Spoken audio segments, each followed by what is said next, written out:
Rise of Vania for IFL TV in association with MTK Global. With me, trainer Joe Gallagher. Joe, firstly, no problem. Commiserations tonight. Do you want to assess what went wrong? Nothing went wrong really. I think it was just a case of John O'Carroll was the better man on the night, performed well, his game plan right. Scott Quigg went in there, tried his best. What he said there, he felt a few rounds wasn't feeling himself. Got to around 8 or 9, and I'd sort of like said in the corner, I said, I'm going to threaten Quigg with one of the times, got to show me something. He went out, I think it was the 10th, did an okay round, but showed us something.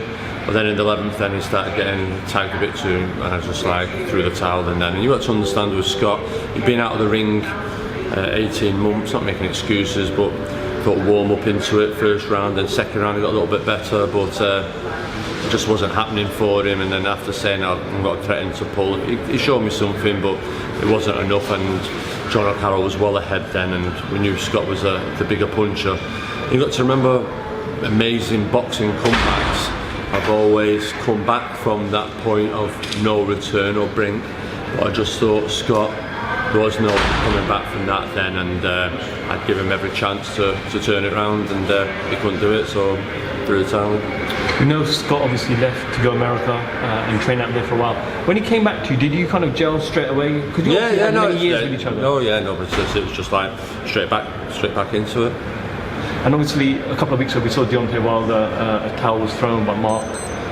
Deontay wasn't happy about it. Obviously, Scott's reaction today was, when he looked at you, what did he actually say to you? It's just a fighter's pride, isn't it? They want to go out on the gum shield, they want to carry on there. And like I just said to you, they've all been brought up watching Rocky films, and that one big shot that turns it round, the Corrales, Castillo, them type of fights get awards, and we just weren't meant to be. And like I say, Scott Quigg can go home now tonight to his family with his health, and I know he might want to see it out to the end, but I wasn't going to allow him to take any more punishment. Does he continue fighting, or? That'll be down to him. Once he goes home, speaks to his family, whatever decision he makes to do, I'll support him whatever way. Just a quick question, obviously Callum Smith, there's a lot of rumours have been flying about him and Canelo, and Billy Joe and Canelo, back and forth, money's been offered, and Callum's not happy with the offer, he wants more money, etc. These are just rumours. 1 minute Callum's a favourite, 1 minute Billy's favourite. Can you just shed any light on current situation? Well, I think basically aiming terms, I think it's quite knowledgeable out there that Golden Boy want Callum. Nedrin also wants Billy Joe from the way I understand it, but Callum hasn't priced himself out of nothing whatsoever. And at the moment the fight and the contract's still isn't signed, and you don't know whether Canelo's got to get out of bed on a different side today and go, tell you what, let's go with Callum Smith, or tell you what. But from what I hear, and I think him and Billy Joe is near enough done, so congratulations to Billy Joe and Ben Davidson. I wish him all the luck, and I think Billy Joe's got a really good chance to go over there and cause huge problems for Canelo. Can he get the win? It's a big ask, but fair play to him. I wish him all the best, him and the team.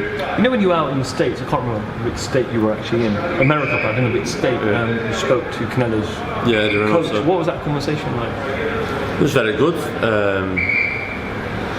We spoke about who Canelo was considering. He said he was going to go and speak to Canelo, but his preference at the time was Callum Smith.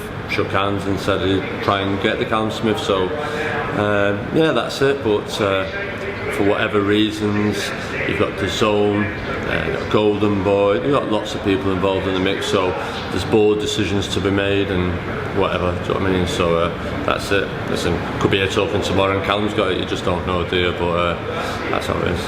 Obviously, as his coach, a manager, obviously, what do you see him doing next? Callum? Unification? I think the unification, the only one we could do is Plant, but that's a hard push because of his Heyman fighter. Same with Benavidez. So he's just had his tough mandatory. His eyes healed, his hands healed, and he was ready for the Canelo. So hopefully we get out similar time. I want him out around similar time, and then we'll most probably look at in September whether that's a Triple G, or we move up to light heavyweight, or we fight Canelo, or we fight Ryder 2 or Jacobs. We'll see. We'll sit down and see this week. And Liam, I spoke to Liam today. He seemed a bit frustrated because he really wants that Kell Brook fight, and Kell Brook's calling out people like Garcia, Danny Garcia, Mikey Garcia, and they want 47 fighters. We know Kell's strong at 154. But is that frustration on your part as well that you can't get that fight made? Yeah, listen, and both are aging. Yeah, of course, yeah. But I think like Kell is also seeing how Amir has conducted himself, how he's got the big fights against Crawford and your Canelos and got big money. And Kell's done quite well with Triple G and Spence, and he's wanting that big money payday, and he's most thinking, well, Liam Smith has got to generate me the money that I want, that I could get against the Crawford or something. So I don't blame him. They're at that stage of the career and they want paying the most money. So yeah, it's frustrating for Liam. I would have liked Liam to have been out in March tonight or in March the 28th, and his missus is due a baby in April, and to have enjoyed the birth of his child, and then see what happens in June and July, whoever that'll be. But Teixeira is defending, coming up now against his mandatory. Once that's out of the way, he'll have a voluntary, and Liam will become mandatory for that. So he just takes his time, he'll get that world title shot. Joe, always a pleasure. Always very generous with your time. Yeah, cheers. No once for commiseration. Yeah, no problem. I'm sure we'll catch up with you very soon. Yeah, Joe cheers, Gallagher for IFL TV. Thank you very much. Cheers, no problem, my friend.